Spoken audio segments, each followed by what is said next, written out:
कथामृतम् तप्तजीवनम्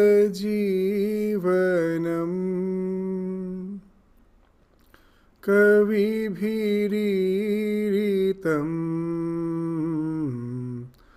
कल्मषापहम्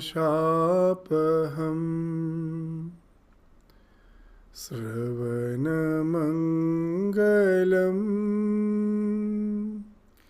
श्रीमदाततम्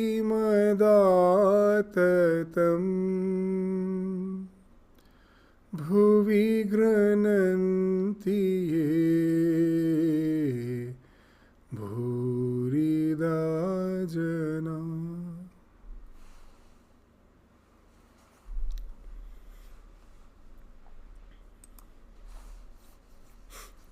The Gospel of Sri Ramakrishna. So as per our previous discussion, as per the discussion in the previous day, we ended with Sri Ramakrishna's words. Oh, what an ecstatic state it was! Even the slightest suggestion would awaken my spiritual consciousness. I worshipped the beautiful in a girl 14 years old. I saw that she was the personification of the Divine Mother. At the end of the worship, I bowed before her and offered a rupee at her feet. So this is the Soroshi Puja which Sri Ramakrishna is speaking of. To see the divine in each and every being, especially in a virgin, the pure, that as Sri Ramakrishna used to say, God manifests in each and every being, but his manifestation is more prominent in the pure. The one who is pure, in him the manifestation is something more vivid. So that's why we find in our Tantra the concept of this Shorashi Puja, the worshipping the young girl, 16 years old girl. So here it's mentioned 14, but so that's actually, that age is 14, but yes, that a teenager, when she is worshipped as the manifestation of the divine, it's considered as the Shorashi Puja. So Sri Ramakrishna is saying that I saw in her the personification of the Divine Mother. So this is the process of deification as has been mentioned in our scriptures. That don't see the world as the world, see it as the divine.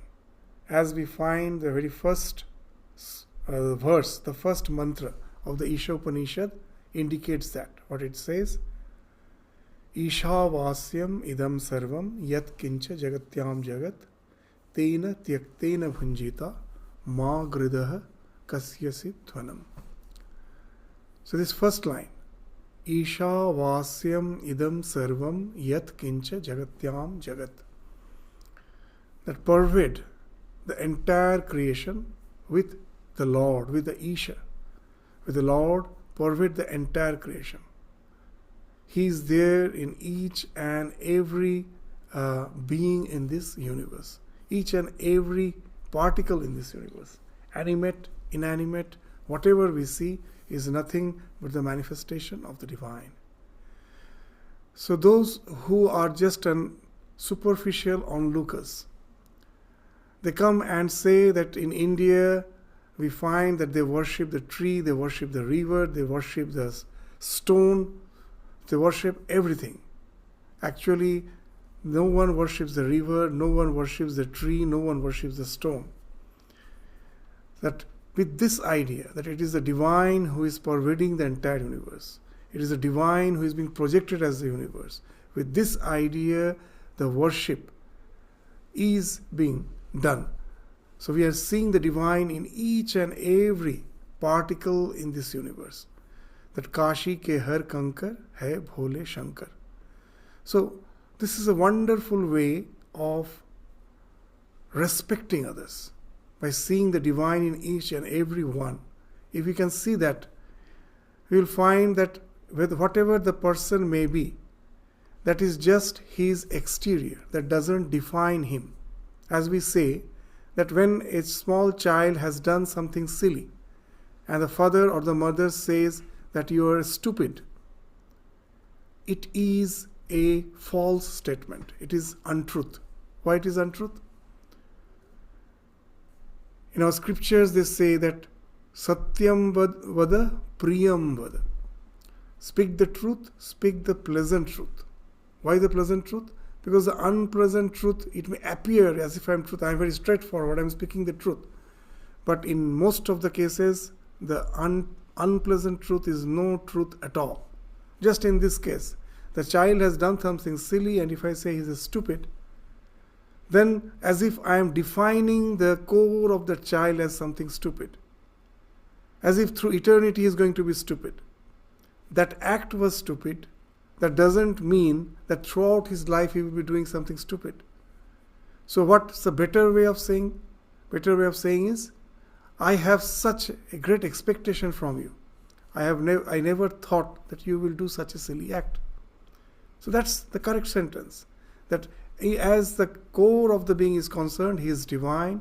He has inherent potentiality to manifest that divinity. That under certain circumstances, because of ignorance, because of carelessness, because of restlessness, they may do something silly, but that doesn't define them. So that's why in this world, whatever act we are doing, that doesn't define the person, because he has the chance of reformation. So when we take this into account, then what happens? That we are accepting the fact that the core of our being is divine.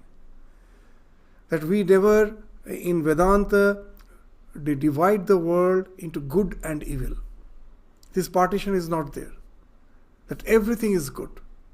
Evil is just the expression of the fact that somehow the good couldn't be manifested. Just to give an example, just take a seed. A small seed has the potentiality to become a huge banyan tree. The seed is very small, but it has the potentiality to become a huge tree. But suppose it has fallen in a place which is extremely damp, and the seed got rotten, or it has fallen in a place which is extremely dry, and the seed has dried out because of extreme temperature.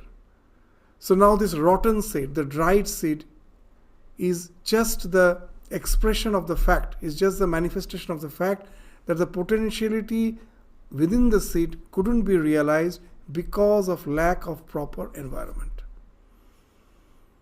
The inherent property of the seed is to grow into a huge tree. But it couldn't grow. It has rotten. So a rotten seed is not evil. It is just the expression of the fact. It is just the manifestation of the fact that the potentiality couldn't be realized because of the lack of proper environment. So this inherent goodness is the thing which is being accepted in Vedanta. And when we do that, the world changes for us. It deifies.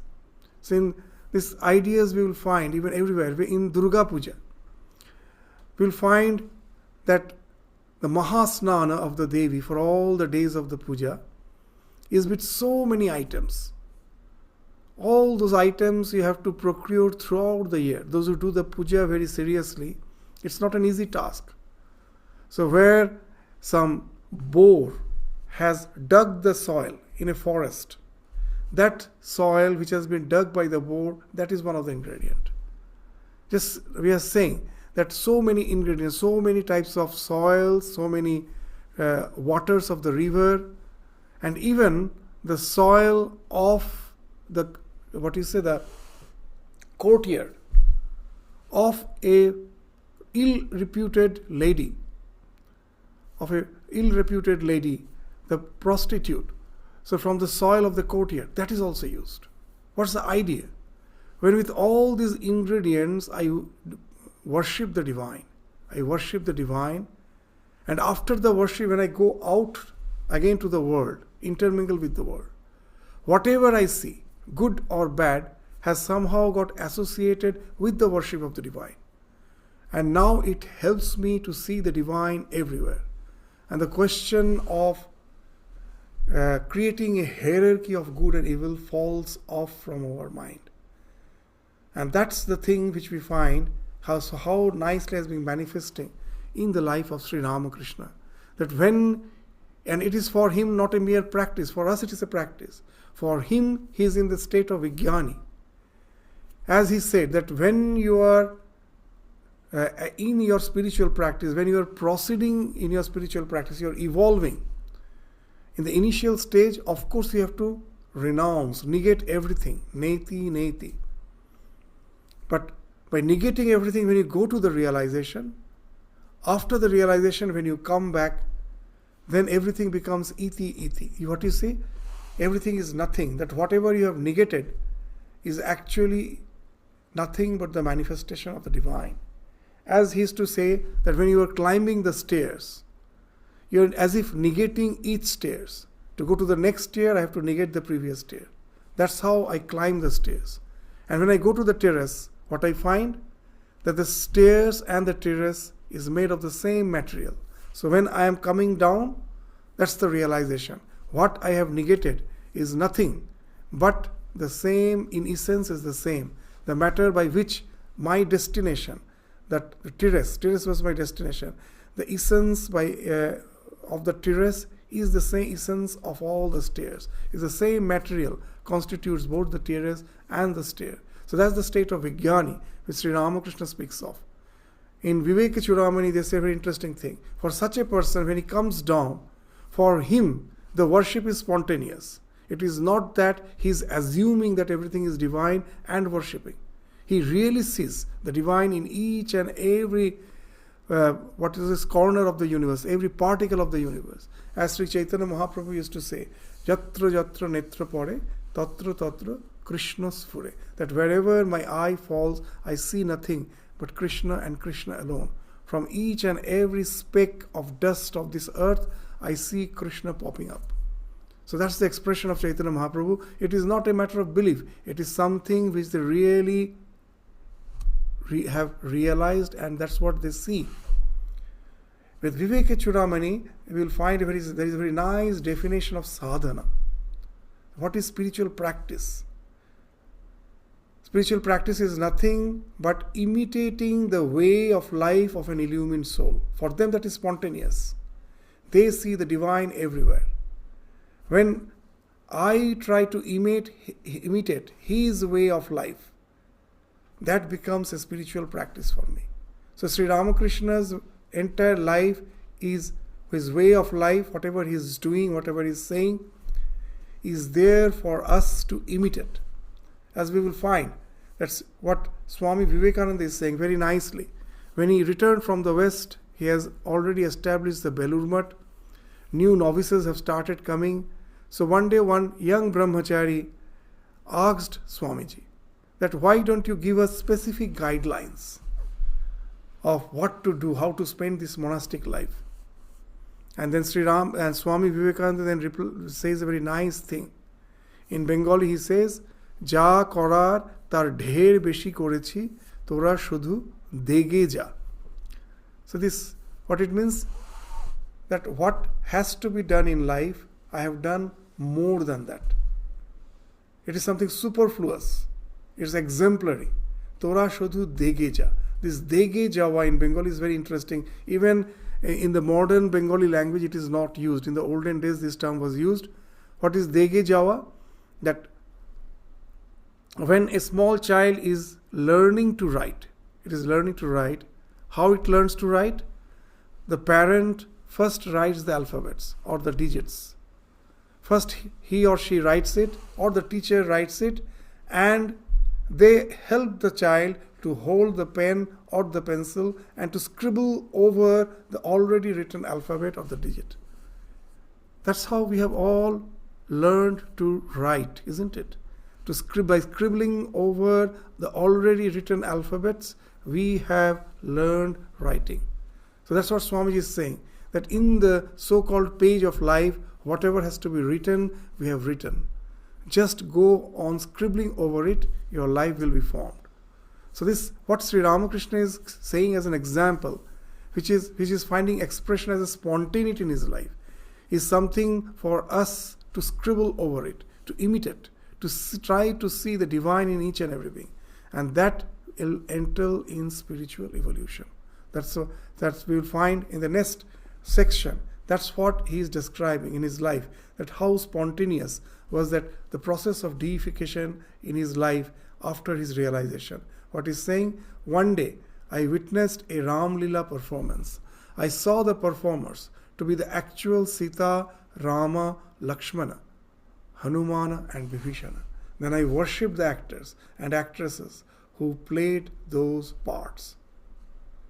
So that's what we see, that even now if you go to the village, the simple villagers, they really go after the play, they will go and just touch the feet of the actors. Why? So while seeing the play, with a simple faith, they saw the real characters there. They saw Rama there. They saw Lakshmana there. They get so much imbibed, inspired by those characters, they feel the palpable presence of the divine. And Sri Ramakrishna, of course, is a realized soul. For him, it is something very natural. They are very, very spiritually sensitive. He speaks of the spiritual sensitivity. Just a little spark is required. Immediately, that spirituality gets inflamed in their life. One day I saw a woman in blue standing near the bakul tree. Blue means in a blue sari. She was wearing a blue sari. So one day I saw a woman in blue standing near the bakul tree. She was a prostitute, but she instantly kindled in me the vision of Sita. I forgot the woman. So we will find a wonderful thing, that all the Shaktis, the Sita, Radha, they always used to wear blue saris. Rama, Krishna, they always wore pitambara, yellow colored cloth. Why? So very interesting that even behind this, their dress, the spirituality is there. That the devotee is always absorbed with the divine. The Krishna's color is blue. Rama's color is, this complexion is blue. So that's why Sita, Radha, their character will find they are always adorned with the blue sari. That they are Ramamaya, Krishnamaya. So that's the idea.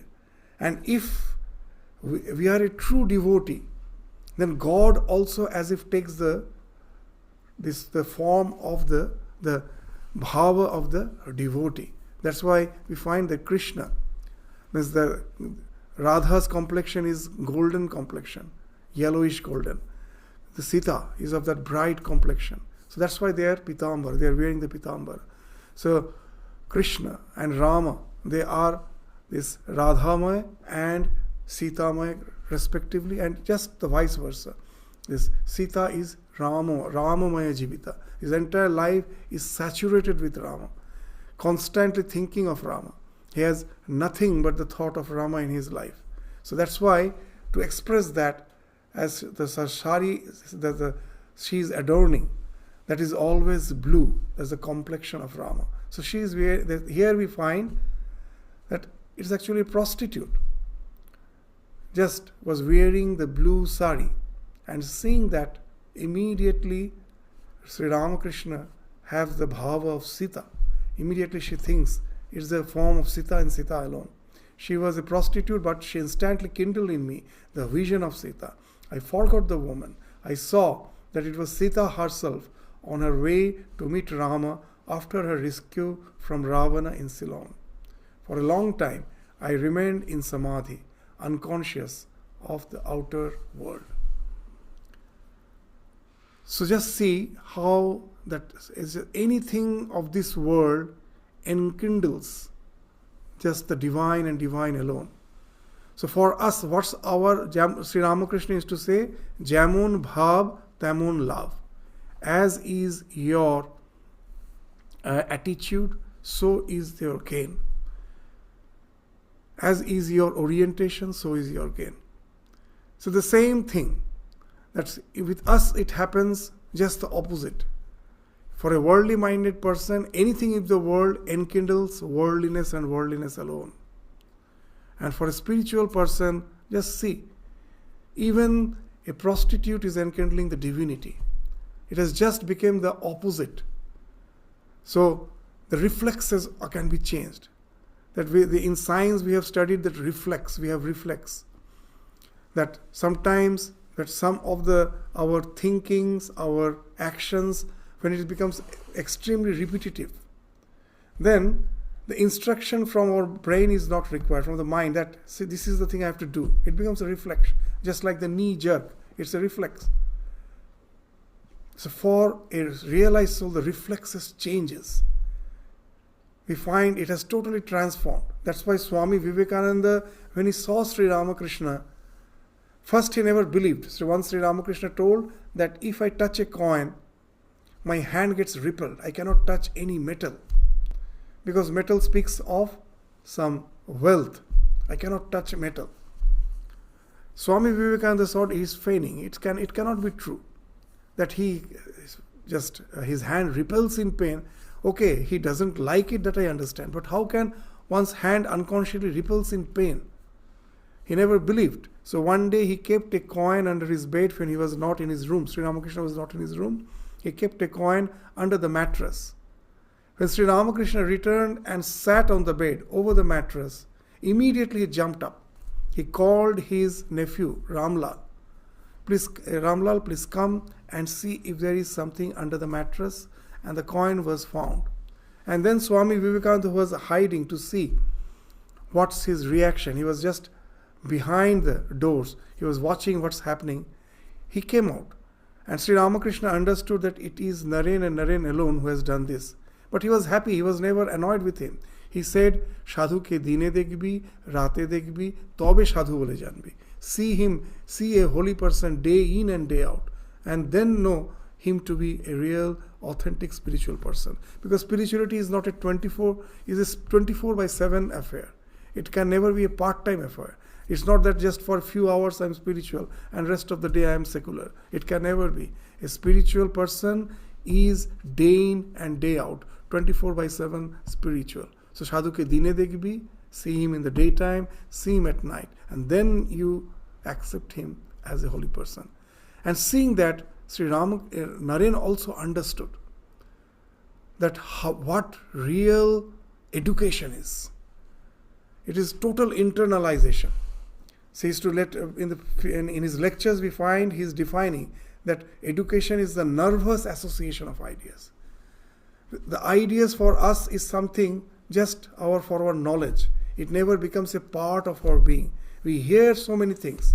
We give lectures. But we find that it has never been internalized. That's why Sri Ramakrishna used to say that all the so-called educated people of Calcutta, they are like the vultures. They soar very high up in the sky, but their entire attention is on some rotten flesh in the dungeon, in the ground. Somewhere in the dungeon, some rotten flesh is there. From that high up, that's what they are looking at. So with all our education, with all our qualifications, we soar high up in the sky. But we will at last find that nothing has been internalized. Our attention is all the filths of this world, all the worldliness of this world. So our condition is just like the vulture Sri Ramakrishna used to say. So unless we have internalized, it has just become something, our reflex. We can never say we are progressing spiritually. Just see here, that Sri Ramakrishna not only sees the Mother Sita, he goes into deep samadhi, that for a long time I remained in samadhi, unconscious of the outer world.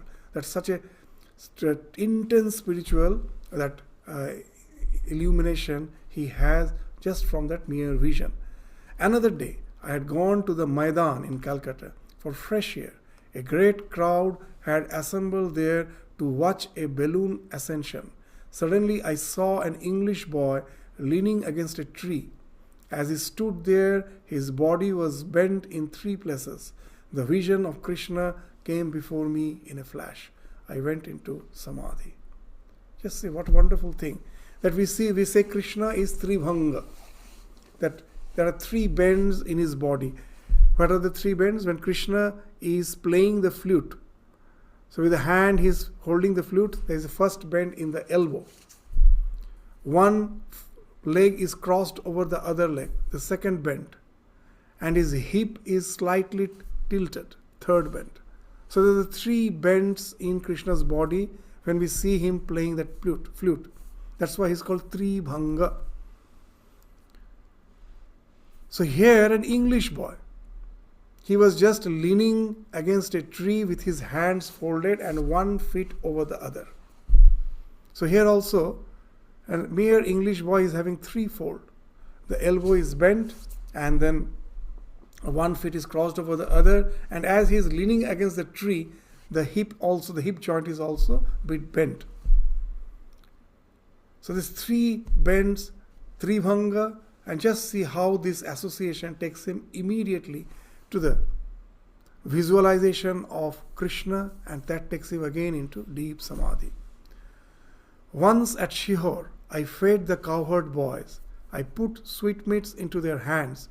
I saw that these boys were actually the cowherd boys of Vrindavan, and I partook of the sweetmeats from their hands. Just see how it helps. The Sri Ramakrishna in normal state do have the some strong samskaras of a Brahmin. When he came to Dakshineshwara, we find that he even won't partake the prasada of Mother Kali at the beginning. Why? Because Rashmani belonged to a lower caste, Kaivarta, and this temple was their property. So he had the idea that this food has been prepared by some lower caste people. So, and that's why he himself used to cook his own food in the bank of the Ganges and have his own food. Such a strong idea of this class distinction was there in his mind. The same Sri Ramakrishna we find when he spiritually illumined, all those class distinctions fallen. These cowherd boys, they actually belong to this. They're the marginal class of the society. But when seeing them, now the idea, as he is now a spiritually illumined soul, the idea that they are the cowherd boys of Krishna, they are the associates of Krishna. This idea just illumines his mind. This idea gets sparked in his mind. And now all the caste distinction falls off. That's why he's saying that even I took the sweetmeat from their hand, which we can never imagine in those days a conservative Brahmin can do. So from the present context, we may not understand what he's saying. In those days, it was something which none could have thought of, that taking the food from someone of those who belong to that marginal section of the society. So being a Brahmin, he's taking the food from their hand. Sri Ramakrishna used to say, that's why it's a wonderful thing. When someone asked that how can we get rid of this caste distinction, Jat-Pat kibhabe? How can we get rid of them, of all this caste distinction? Sri Ramakrishna used to reply, only in one way they can all go, and that is bhakti. For bhakta, there is no caste. And they used to give a very nice example. He used to say, in some other context in the gospel it is there. See, when the river is flowing, it has a very, very defined boundaries. River is flowing, we see there are 2 shores. It has a defined boundary. But when flood comes, when we find the water is overflowing, it has flooded the entire land, then all those distinctions, all those boundaries that have vanished. Everything becomes full flooded with water. All the distinctions falls off. So he used to say bhakti is something like that all the distinctions vanishes. It's like a flood which floods each and everything in this entire existence and just makes everything one. So that's the thing which we find in the life of Sri Ramakrishna also, that how the spiritual realization can help us to go beyond all sorts of distinctions, all sorts of idea of hierarchy. That a wonderful example we find here in the life of Sri Ramakrishna. At that time, I was almost unconscious of the outer world. Mathur Babu kept me at his Jan Bazar mansion a few days. While living there, I regarded myself as the handmaid of the Divine Mother. The ladies of the house didn't feel at all bashful with me.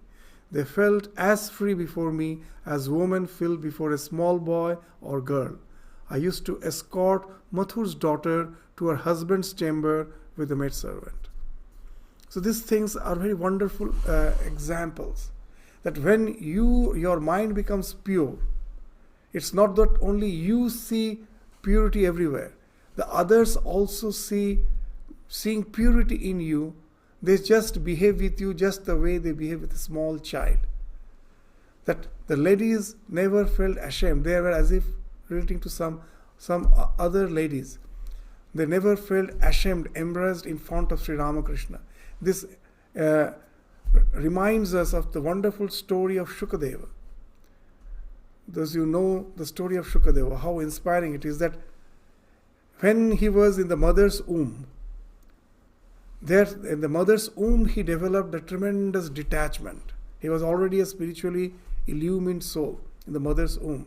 It was a tremendous detachment. So he was not ready to take birth.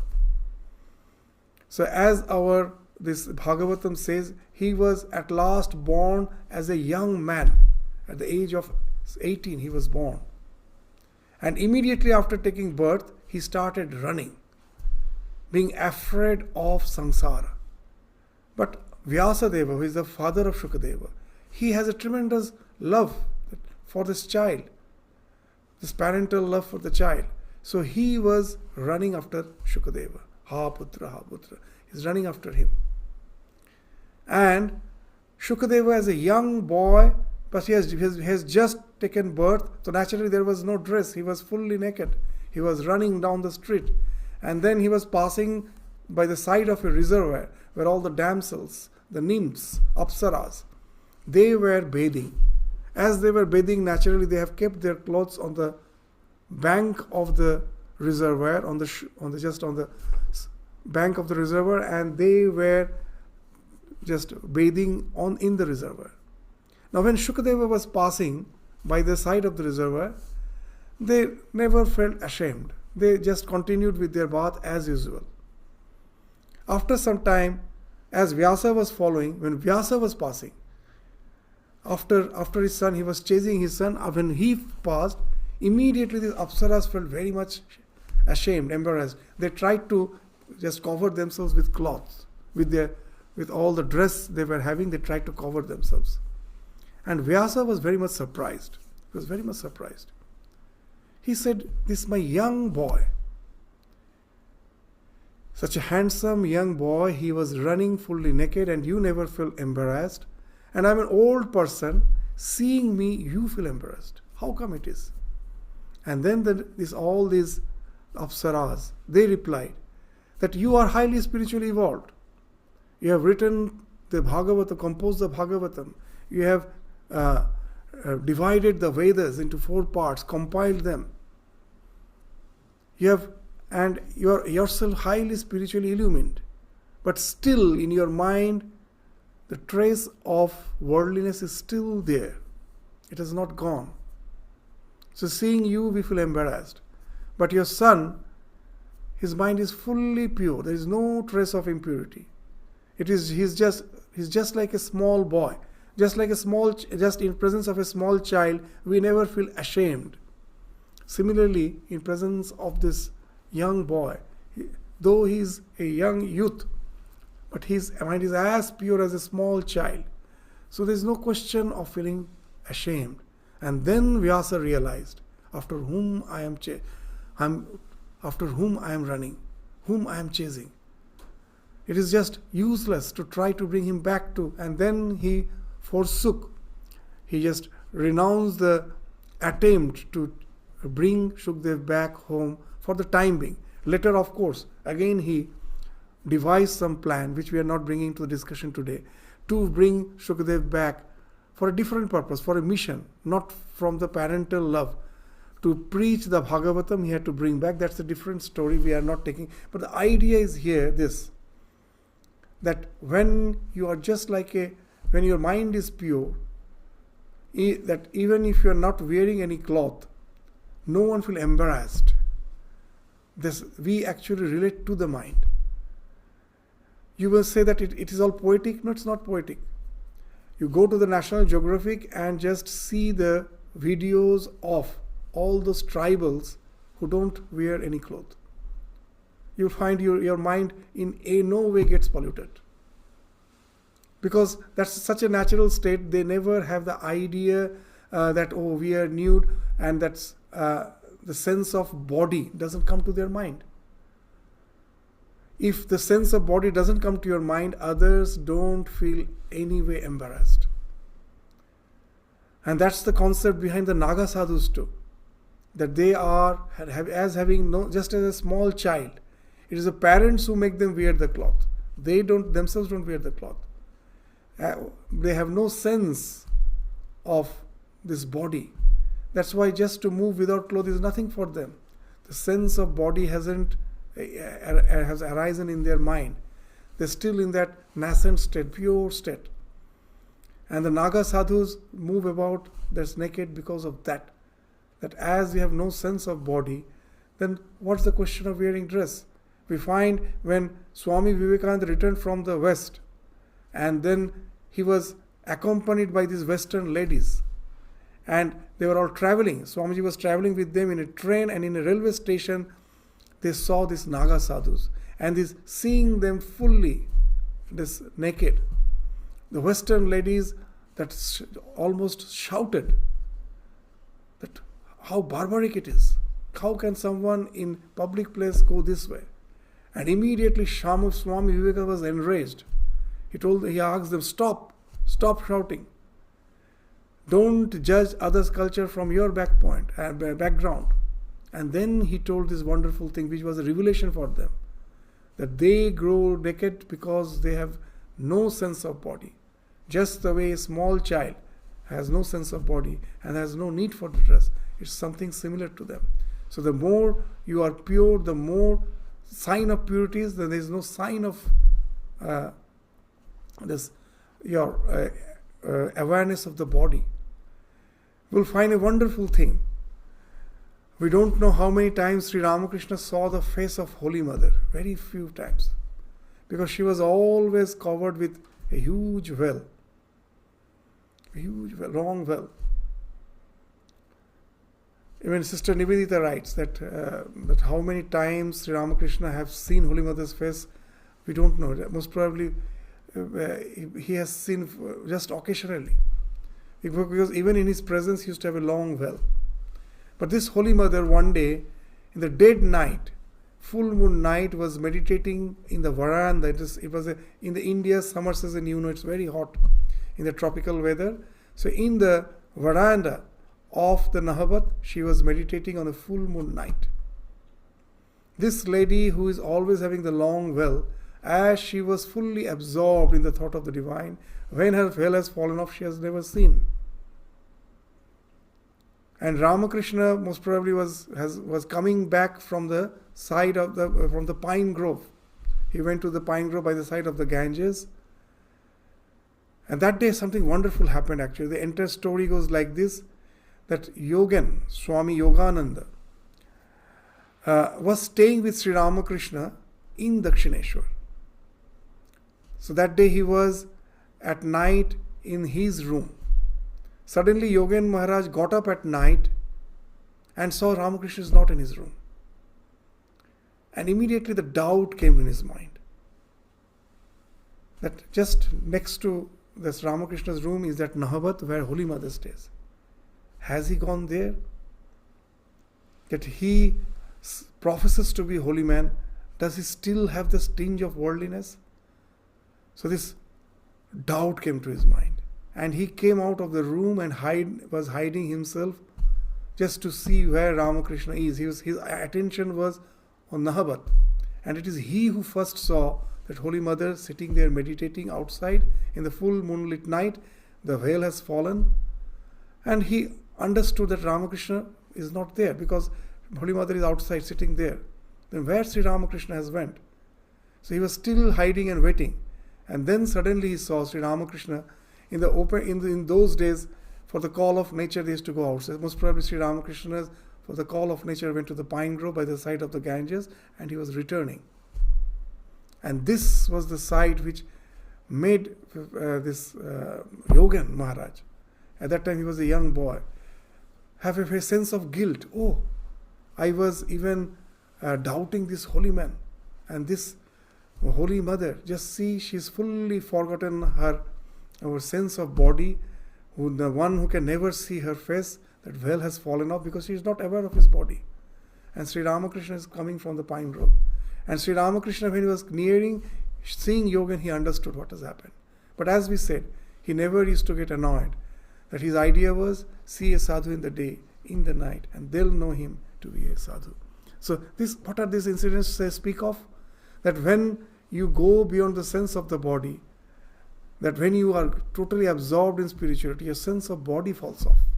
You have no awareness of the body.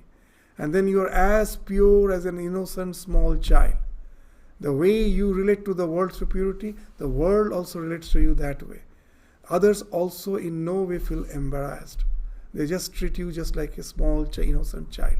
So that's the thing she is saying, that the ladies of the house didn't feel at all bashful with me. They felt as free before me as women feel before a small boy or girl. Even now, the slightest thing awakens God consciousness in me. Rakhal used to repeat the name of God half aloud. At such times I couldn't control myself. It would rouse my spiritual consciousness and overwhelm me. Just seeing someone chanting the name of the Lord. So Sri Ramakrishna himself gives that example, that a spiritual person's mind is just like a dry matchstick. Just a little friction inflames it. And a worldly person's mind is just like a moistened, drenched matchstick. You may go on striking, the fire doesn't come out. So just see here, just a little spark is required. Seeing someone's lips moving, taking the name of God, immediately Sri Ramakrishna, his spiritual consciousness is aroused. He gets overwhelmed. He goes into samadhi. After his noon meal, the master took a short rest. Then Sri Ramakrishna sat up on his bed and told Manilal about Bhavanath's devotion to God. Master, what an exalted state he is in. He has hardly begun to sing about God before his eyes fill with tears. The very sight of Harish made him ecstatic. He said that Harish was very lucky.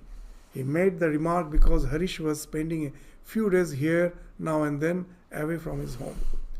So Rakhal saw Harish staying with Sri Ramakrishna, and he's enjoying his company. And that's why Rakhal is saying he's such a lucky that he's getting the company of Master. This reminds us of a wonderful sloka of the Viveka Chudamani. What it says, Durlabham trayam evaitat devanugraha hetukam. This Durlabham trayam evaitat. These three things it's very rare to find. It's something very difficult to get. Durlabham trayam evaitat. And that we get only by the grace of God. Deva anugraha hetukam. That results only from the bliss, from the grace of God. What are these three things? Manusyatyam, mumukshutvam, mahapurusha samsrayaha. Manusyatyam, to get a human birth. There are so many beings. Among all those beings, to get a human birth, that itself speaks of God's grace. We could have been anything to get this human birth. It is something, a rare thing. And as a human being, again we find most of the people are leading a worldly life. To really have an inclination for spirituality, yearning for spirituality, that again is something still more rare. And even those who have the yearning, among them, all are not that lucky. A few may come in touch with a realized soul. This Mahapurusha Samsraya. So these three are really rare. So that's why you will find why Rakhal is saying Harish, that he is so lucky. What he is saying? That the very sight of Harish made him ecstatic, made Rakhal ecstatic. He said that Harish was very lucky. He made the remark because Harish was spending a few days here now and then away from his home. Sri Ramakrishna asked him, well, what is the cause of bhakti? Why should the spiritual feeling of young boys like Bhavanath be awakened? Aim remains silent. Master, the fact is, all men may look alike from the outside, but some of them have fillings of condensed milk. Cakes may have fillings of condensed milk or powdered black grams, but they all look alike from the outside. The desire to know God, ecstatic love of Him, and such other spiritual qualities are the condensed milk. So as a human, we all look alike. But in our past birth, our tendencies have been created by our way of life. And that tendencies find expression in the next birth. Sometimes we see a small child having spiritual inclination. We may feel amazed that how come a small child who knows nothing has already developed this spiritual inclination. Sri Ramakrishna is to give a very nice example. What is to say? That suppose early in the morning you see a person just take a small peg of alcohol and he starts reeling. He starts reeling. He loses his balance and he's reeling. And all get astonished. How come someone just after taking such a little alcohol becomes so intoxicated?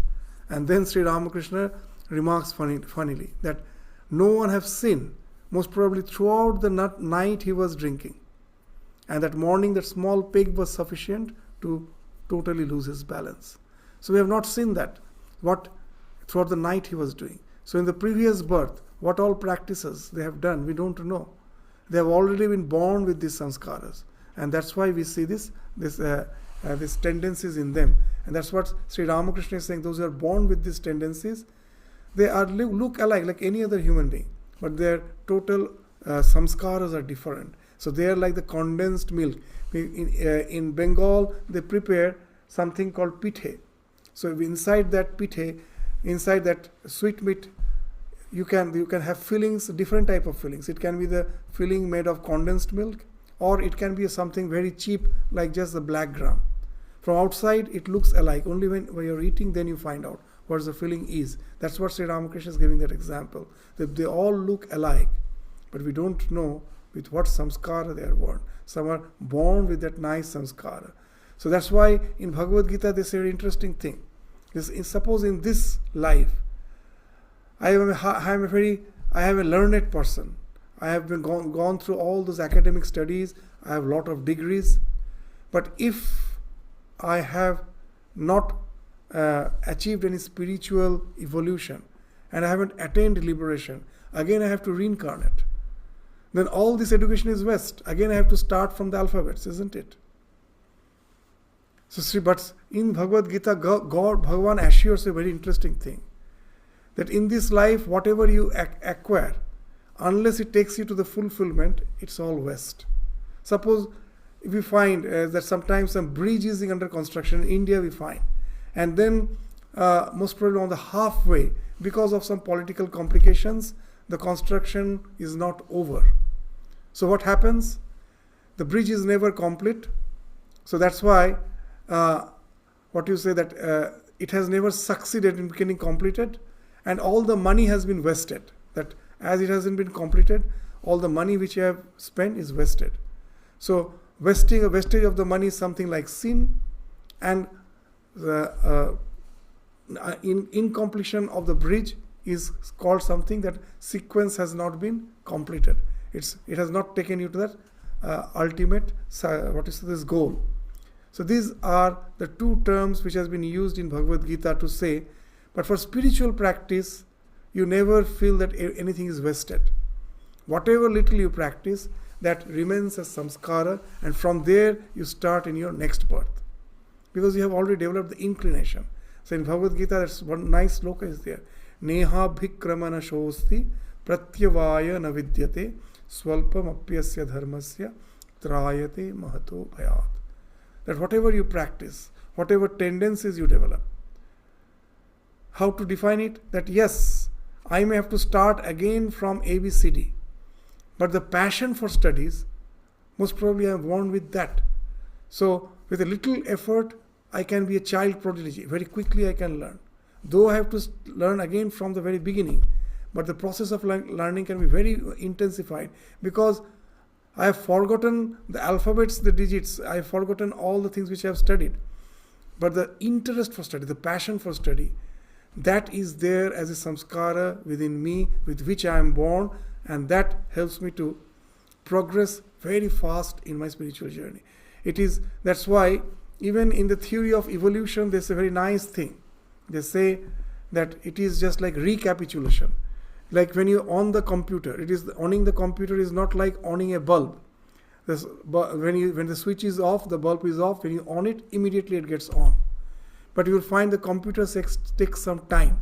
They say when you on the computer, it is kicking off. So all the various things which you have uploaded there, one after another, the softwares one will be kicking off other till it gets on. So similarly, even when a child is in the mother's womb, from the single cell to the day he is born, the 9 months old baby, in 9 months you will find the entire process of evolution has been recapitulated.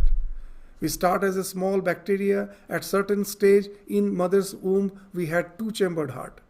Then it became 3-chambered. Then it became 4-chambered. We had fins like fish, which got converted into lungs. We had a tail. Some child are born with it.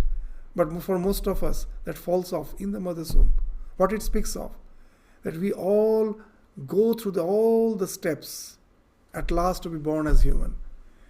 In spirituality also the same thing. In all the things, same thing. That when a child is born, that the tendencies help him to recapitulate all the entire process at a very fast pace. Even in education, even in instrumental music, whatever it may be. If I had a passion for that, I have forgotten everything, but I will recapitulate it at a very fast pace to become a prodigy. And that's what Sri Ramakrishna is indicating, that we do find that someone, even at a small age, has developed those tendencies, which speaks of his good samskaras with which he has been born. He must have done something in the previous birth, and that's why he has been born with all those good tendencies. So with this, we stop our discussion today. We'll continue with Sri Ramakrishna's conversation again in the next class. So thank you all. Namaskar.